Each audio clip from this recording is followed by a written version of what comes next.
Director general NCC lieutenant general Gurveer Pal Singh ji और यहाँ मौजूद सारे सीनियर ऑफिशियल्स, मेरे प्यारे कैडेट्स, अन्य देवियों और सज्जनों, अभी मैं यहाँ बच्चों के परफॉर्मेंस को देख रहा था। इसके पहले भी कई परफॉर्मेंस को बच्चों के देखा है। मैं सच बतलाऊं कि आज का परफॉर्मेंस देखकर पूरी तरह से मैं मंत्र मुग्ध था।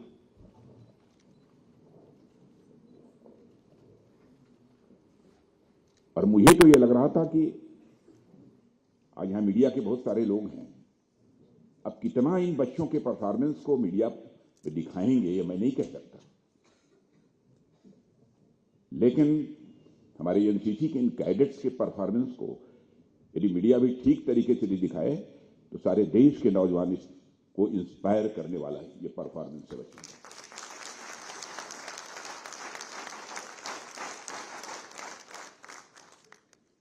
और आज नेशनल कैडेट कोर द्वारा आयोजित रिपब्लिक डे कैंप में आप सभी कैडेट्स, या मैं कहूं हमारे देश के ब्राइट फ्यूचर के बीच उपस्थित होकर सचमुच मुझे बेहद खुशी है। और हमारे कैडेट्स के बीच में आना मेरे लिए स्वाभाविक रूप से बहुत ही अच्छा लगता है। जब भी यह कार्यक्रम होने वाला होता है तो मुझे पहले से ही उत्सुकता रहती है कि मैं बच्चों के बीच जाऊं और वहां मुझे उनके परफॉर्मेंस को देखने का अवसर मिलेगा। इसके पहले भी मैंने परफॉर्मेंस देखे हैं बच्चों के, बहुत ही अच्छे रहे, लेकिन मैं देख रहा हूं कि ईयर बाय ईयर यह इंप्रूव करता जा रहा है। मैं प्री कैडेट से कहना चाहूंगा कि अपनी पॉलिटिकल जर्नी शुरू करने से पहले मैं भी एक एनसीसी कैडेट था, एक स्टूडेंट भी था, कैडेट भी था और एक फिजिक्स का टीचर भी था। इसलिए जब भी मैं नेशनल कैडेट कोर के किसी इवेंट में जाने और कैडेट से मिलने का अवसर मिलता है तो मेरे अंदर का पुराना शिक्षक और कैडेट ये दोनों जाग उठते हैं। आपके बीच आना मुझे स्वाभाविक रूप से बहुत ही अच्छा लगता है। मेरे प्रिय कैडेट, सबसे पहले तो मैं आप सभी को बधाई देता हूं। जिस तरह का परफॉर्मेंस आप सबने यहां पर दिया यह वाकई तारीफ के काबिल है। चाहे वो बैंड डिस्प्ले हो या फिर अभी जो कल्चरल परफॉर्मेंस बच्चों ने प्रस्तुत किया है, ये सारी चीजें आप सबके अंदर छिपी हुई अनेक संभावनाओं को दर्शाती हैं। आपके अंदर कितना टैलेंट है, आप देश को कितना कंट्रीब्यूट कर सकते हैं, इसका आकलन, इसका असेसमेंट सहज रूप से कोई कर सकता है। और साथियों, जब भी एनसीसी ने अपने कैडेट से मैं मिलता हूं तो उनमें मुझे सिर्फ एक कैडेट ही नहीं दिखाई देता, बल्कि आप सभी के अंदर मुझे भारत का प्रतिबिंब दिखाई देता है, भारत की इमेज दिखाई देती है। एक ऐसा भारत जिसके शरीर अनेक हैं लेकिन आत्मा एक है, जिसकी ब्रांचेज अनेक हैं पर रूट एक है, जिसकी किरणें, रेज अनेक हैं पर ज्योति एक है। कहने के लिए तो आप लोग भारत देश के अलग अलग डायरेक्टरेट से यहां पर आए हुए हैं, पर उन सभी डायरेक्टरेट के बहाने मैं आप सब में अनेक क्षेत्र, अनेक भाषाएं, अनेक संस्कृतियां और अनेक रीति रिवाज और उनके बीच एकता में प्रत्यक्ष रूप से देख पा रहा हूं। आपके अंदर जो ऊर्जा और जोश का समावेश है उसमें मुझे साफ दिखता है कि एक राष्ट्र के रूप में हमारा भविष्य बहुत ही उज्जवल है और आगे भी रहेगा, ऐसा मेरा पक्का विश्वास है। साथियों, मैं पिछले कई वर्षों से राजनीतिक जीवन में हूं और लगभग हर दिन सैकड़ों लोगों से मिलना होता है, उनसे बातचीत करने का भी अवसर मिलता है, उन लोगों को जानने का भी अवसर मिलता है। सबके अंदर अपनी अपनी कुछ खूबियां होती हैं, उन खूबियों को देखने का, उसको एसेस करने का भी मुझे अवसर मिलता है। लेकिन एक चीज पर मैंने ध्यान दिया है कि आप सभी एनसीसी कैडेट्स के अंदर अलग अलग ही प्रकार की वैल्यूज हमको देखने को मिलती हैं, जो वैल्यूज किसी भी इंसान को हासिल करने में जिंदगी का एक लंबा अरसा गुजर जाता है। वो वैल्यूज एनसीसी में आकर आपके भीतर महज कुछ ही समय में आ जाते हैं, यह मैंने अनुभव किया है। आप एनसीसी में अपनी सेवा के दौरान न सिर्फ डिसिप्लिन ही होते हैं, बल्कि आप देश और समाज की सेवा करना सीखते हैं। आपके अंदर एक स्पार्क होता है, लीडरशिप क्वालिटी डेवलप होती है। आपके अंदर देश सेवा का एक जज्बा होता है। आपके अंदर कुछ कर गुजरने की एक स्ट्रांग विल पावर होती है। ये सारे वैल्यूज किसी भी इंसान को जिंदगी में कुछ करने के लिए ये बहुत ही आवश्यक होते हैं। जैसे इसका एक उदाहरण मैं आप लोगों से साझा करना चाहता हूं। लीडरशिप एक ऐसा गुण है जो आप एनसीसी की ट्रेनिंग के दौरान सीखते हैं। और ये लीडरशिप क्या है? क्या यह कुछ लोगों पर कमांड करने के बारे में, उन्हें ऑर्डर देकर उनसे काम कराने के बारे में, या वाकई में यह कुछ लोगों या सोसाइटी को हॉलिस्टिक तरीके से लीड करने के बारे में है? यानी लीडरशिप वह गुण है, वह क्वालिटी है जब आप अपने साथ के लोगों को खुद को पहचानने में मदद करते हैं। जब आप लोगों को उनकी क्वालिटी का बेहतर उपयोग करना सीखने में मदद करते हैं। जब आप लोगों के सामने अपने कामों से एक आदर्श के रूप में प्रस्तुत होते हैं।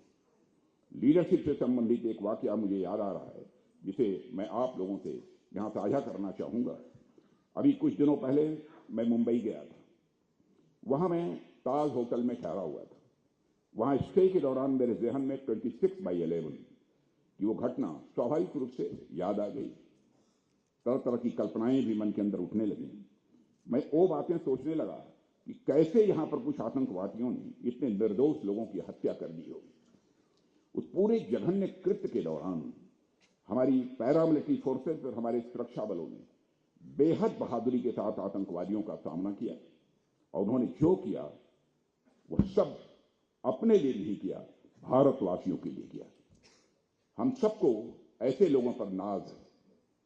और आप में से भी कई सारे बच्चे तो उस समय बहुत छोटे रहे होंगे, लेकिन हम लोगों के जहन में आज भी वो चीजें ताजा हैं। हमारे जवान जब ऊपरी मंजिल पर बैठे हुए आतंकवादियों से भिड़ने जा रहे थे, तो उनमें से एक जांबाज मेजर संदीप उन्नीकृष्णन ने सुरक्षा बलों के बाकी साथियों से कहा, don't come up, I will handle them. तुम्हें आने की कोई जरूरत नहीं है, मैं स्वयं ही इन आतंकवादियों को हैंडल करूंगा। ये उनके आखिरी शब्द थे। ये वर्ड्स उनके विनिंग एटीट्यूड और चैरिटेबल नेचर को तो दिखाते ही हैं, साथ ही साथ आगे बढ़कर नेतृत्व करने की उनकी क्षमता को भी दिखाते हैं। यह कोई छोटी बात नहीं है। और यह सब आप अपने बचपन में हासिल करना है। इसे जब आपकी जिंदगी का एक युवा काल है, उसमें आप सारी यह क्वालिटी अपने में इनकलकेट करने की कोशिश कर रहे हैं। आप सोचिए उस समय क्या जज्बा रहा होगा उनके अंदर, कि वो अपने साथियों को बोल रहे हैं कि मैं लीड कर रहा हूं, तुम लोग ऊपर मत आओ। ऐसी असाधारण घड़ियां ही किसी साधारण व्यक्ति को लीडर बना देती हैं।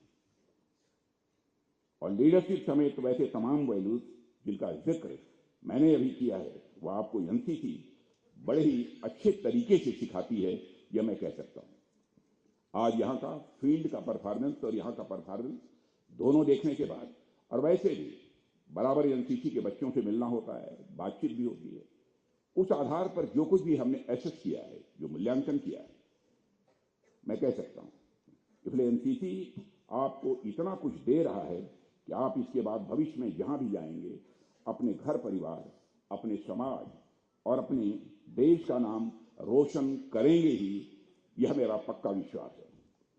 मेरे प्यारे कैडेट्स, आप सबके एनसीसी में आने के अलग अलग कारण होंगे। कुछ बच्चे होते हैं जो आर्म्ड फोर्सेज में कैरियर बनाने के लिए एनसीसी को ज्वाइन करते हैं। वहीं कुछ बच्चे अपने आप को फिट रखने के लिए और अपने अंदर डिसिप्लिन और वैल्यूज को हासिल करने के लिए भी एनसीसी को ज्वाइन करते हैं। कई बच्चे तो पढ़ाई के अलावा कुछ चीजें एक्सप्लोर करना चाहते हैं, घूमने फिरने का भी मन करता है, ऐसे ही बच्चे होते हैं, तो बोले एनसीसी में वो आते हैं।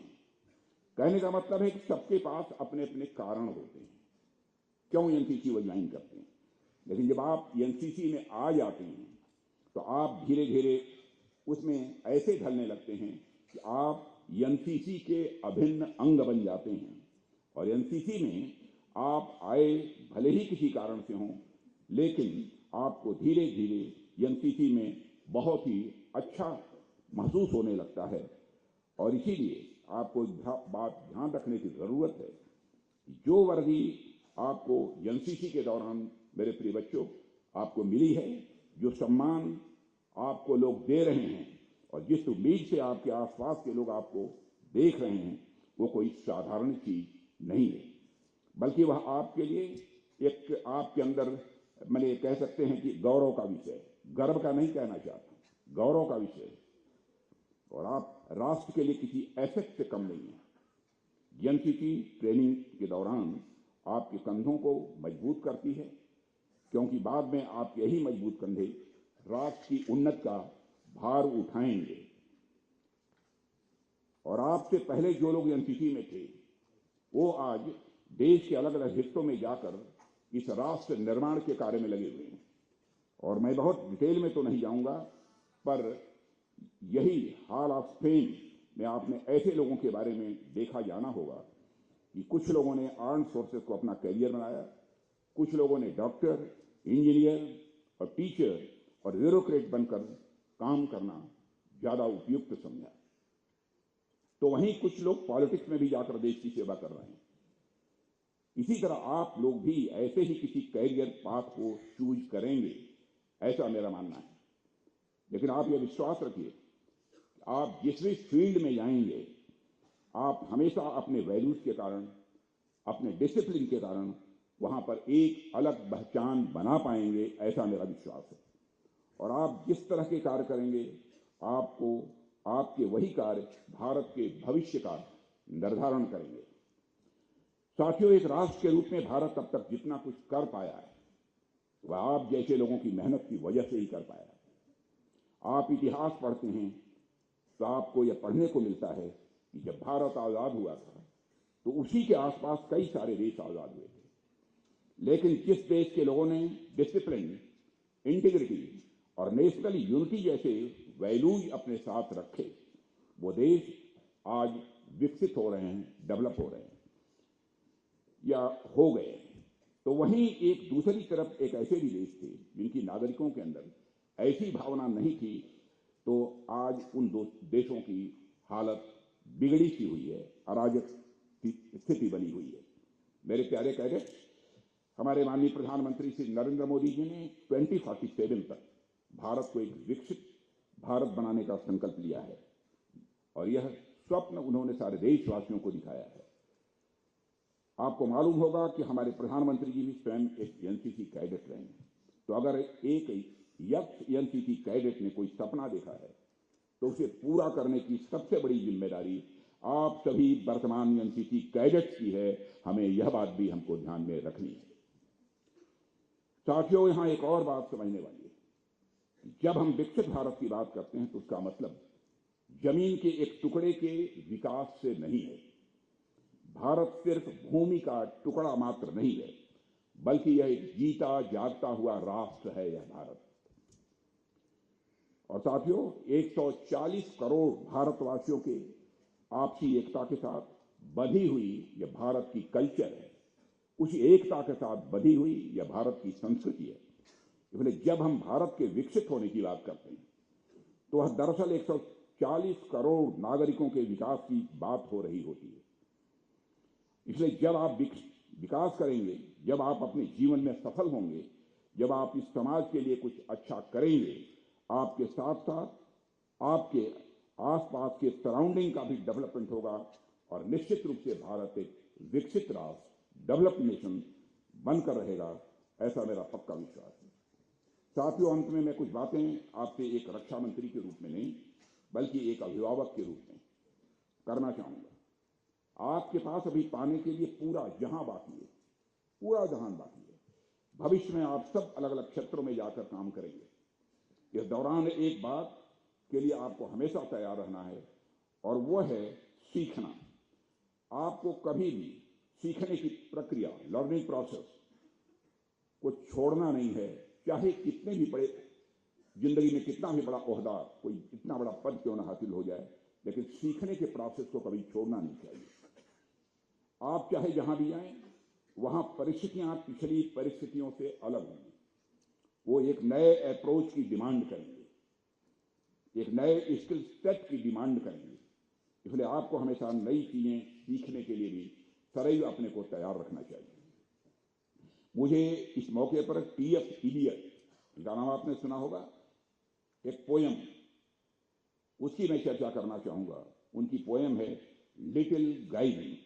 आप में से बहुत से बच्चों ने वह कविता पढ़ी भी होगी, और उस कविता में एक जगह उन्होंने लिखा है, last year's words belong to last year's language and next year words await another voice. ये पंक्तियां जीवन के सार, जीवन के महत्व को समझा रही हैं। जीवन ऐसा ही है। पिछले साल हमने जो किया वो इनक्रेडिबल रहा, जो किया वो इनक्रेडिबल रहा, और पिछले साल जो स्किल, जो वर्ड, जो सिचुएशन हमारे पास थी, उन्होंने हमारा मार्गदर्शन किया। लेकिन फिर भी वो हर परिस्थिति के लिए कदापि सही नहीं हो सकते। जहां आप आज खड़े हैं, वहां आपको नए स्किल और नए वर्ड्स की जरूरत है। आपको नई आवाजें सुनने की जरूरत है। आपको अपने भीतर एक नई आवाज खोजने की जरूरत है। इसको अगर मैं दूसरी तरीके से कहूं तो मैं आपको वह गाना याद दिलाना चाहूंगा, छोड़ो कल की बातें, कल की बात पुरानी है, नए दौर में लिखेंगे हम मिलकर नई कहानी। जैसे जैसे समय बदल रहा है, परिस्थितियां आपसे डिमांड कर रही हैं कि आप उसके अनुसार खुद को बदलेंगे। साथियों, आप अपने पुराने अप्रोच के साथ या अपने पुराने स्किल सेट के साथ नई समस्याओं का सामना नहीं कर सकते। इसलिए मेरा आपसे आग्रह है बच्चों कि वर्तमान समय के हालात को देखते हुए और भविष्य को ध्यान में रखते हुए आपका स्किल डेवलपमेंट भी आपकी प्रायोरिटी होनी चाहिए। वैसे तो आप सभी देश और समाज में आने वाली किसी भी आपत्ति, किसी भी आपदा से निपटने में हमेशा प्रोएक्टिव रोल प्ले करते हैं। मैं जानता हूं एनसीसी बच्चों के लिए, और मुझे बताया गया है कि आपके इस रोल को और भी इन्हांस करने के लिए युवा आपदा मित्र इनिशिएटिव भी यह प्रारंभ किया गया है। नेशनल डिजास्टर मैनेजमेंट अथॉरिटी के द्वारा शुरू की गई इस इनिशिएटिव के तहत एनसीसी के कैडेट्स को भी ट्रेनिंग प्रदान की जाएगी, ताकि वह किसी भी नेचुरल डिजास्टर से निपटने में और भी प्रभावी भूमिका वो निभा सकें। एनसीसी खुद भी समय समय पर आपसे कई सारी एक्टिविटीज करवाता रहता है, जो आपके अप्रोच और स्किल को इन्हांस करती है। आपको फिजिकली, मेंटली और सोशली स्ट्रांग होना होगा, क्योंकि तभी आने वाले समय में आप अपनी जनरेशन को अच्छे तरीके से लीड कर पाएंगे। साथियों, मुझे बतलाया गया है कि आप सब इस उम्र से ही अपने इनोवेटिव आइडियाज के सोसाइटी में बड़ा बदलाव कर रहे हैं। इनोवेटिव आइडियाज प्रत्यक्ष मैंने अपनी आंखों से बाहर देखी है। बच्चों ने जो करिश्माई काम किया है। आप में से कुछ बच्चों ने हमारे किसानों की सहायता करने के लिए इक्विपमेंट भी बनाए हैं। मैंने देखा कुछ बच्चों ने प्लास्टिक का अल्टरनेटिव भी डेवलप किया है। कुछ बच्चों ने रोड सेफ्टी और हाइजीन को ध्यान में रखकर इनोवेशन किए हैं। आपके ये इनोवेशन आपकी टैलेंट के साथ साथ आपके अंदर की छिपी हुई असीम संभावनाओं को यह दर्शाते हैं। मैं इन सारे बच्चों की तहे दिल प्रशंसा करता हूं और उनको शुभकामनाएं देता हूं, उनको आशीर्वाद देता हूं। मित्रों, आप सभी बच्चे यहां किसी कैंप में आए हुए हैं। यहां आप कई सारी एक्टिविटीज में पार्टिसिपेट करेंगे, और आप में से कई कैडेट्स कर्तव्य पद पर रिपब्लिक डे परेड में भी शामिल होंगे।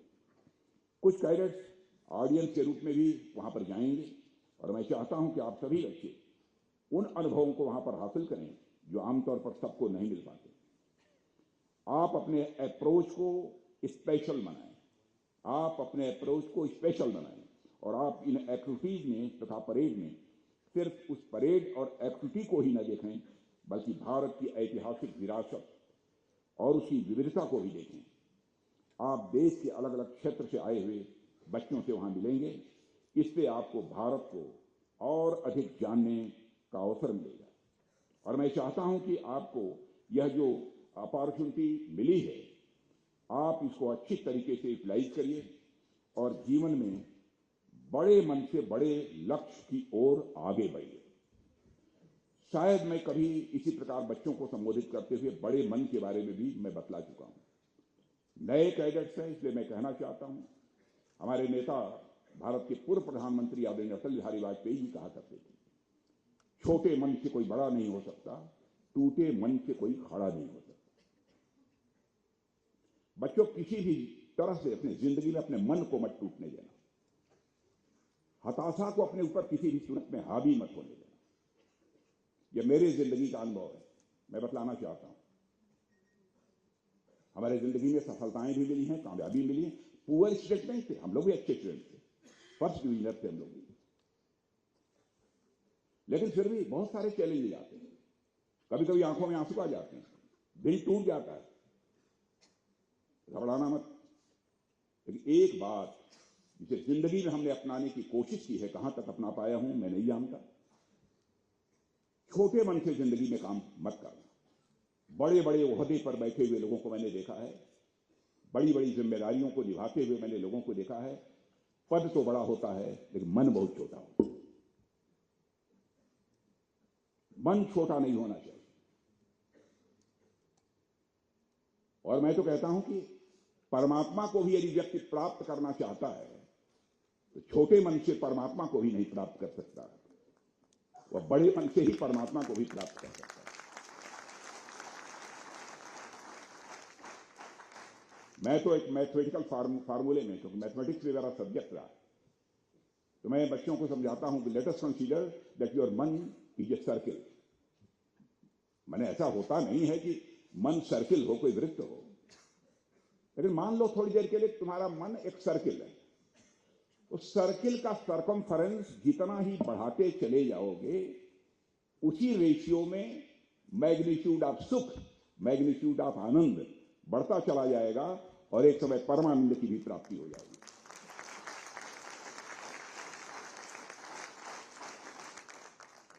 Circumference of man is directly proportional to the magnitude of sukh. Circumference of man is directly proportional to the magnitude of आनंद। परमानंद की कोई सीमा नहीं होती, इसलिए परमानंद कभी प्रोपोर्शनल नहीं हो सकता है, उसकी बात मैं नहीं करूंगा। छोटे मन का ही व्यक्ति लोगों के साथ मिलकर चल सकता है। मैंने देखा है, मैं एक जिम्मेदारी छोड़कर मैं भारत में सारी जिम्मेदारियों को निभा चुका हूं। मैंने पॉलिटिकल जो भी होती है, minister, chief minister, home minister, defence minister, home minister, surface transport में सब कर चुका। कोशिश जिंदगी में मैंने यह की है, परमात्मा मेरा मन छोटा मत होने दे। मैंने देखा है बड़े बड़े लोगों को, अपने कर्मचारियों पर, अपने सहयोगियों पर ऐसे वो खफा होते हैं, ऐसे गुस्सा होते हैं, जैसे लगता है कि मुझसे बड़ा कोई है ही नहीं। अरे परमात्मा ने यह स्थान दिया है, ये नहीं भूलना चाहिए। मुझे शायद ही कभी नाराज होने की कभी नौबत आई, सबने कोऑपरेट किया।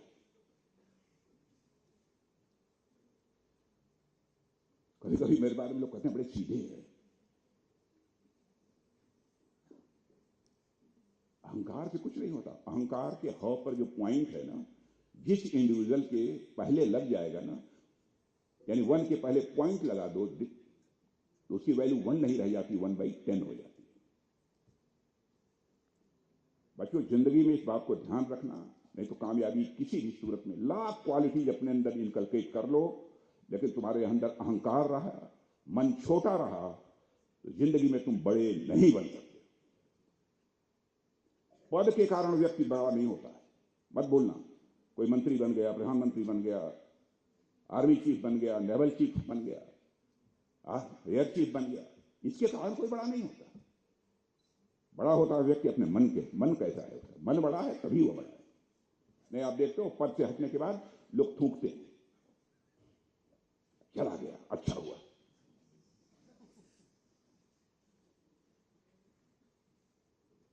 साथियों, इस उम्र में कई बार हमें लगता है कि बातें तो सब ठीक हैं, पर अभी भी तो 17-18 साल की मेरी उम्र है और हम भला ज्यादा कुछ कर भी क्या सकते हैं।